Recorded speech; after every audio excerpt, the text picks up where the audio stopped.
Hello guys, finally this is the last leg, the way Fitzgerald Williams and her siblings, her husband and her children, the way they finally laid their mom and their grandmother to rest. Let's pray that may the Lord allow Fitzgerald Williams' mother to continue to rest in peace.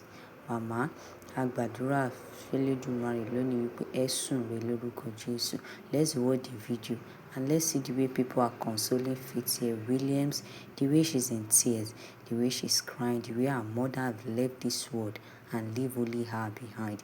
Let's pray that may the Lord continue to strengthen her, that sickness will not befall her, that the Lord will uphold her and make her strong. You can see the way Fitzgerald Williams is bowing down with tears. You can see the way the son is basically consoling his mother that she should not give up, that may the Lord continue to bless her and strengthen her. Let's watch the video carefully. Let's go. Guys,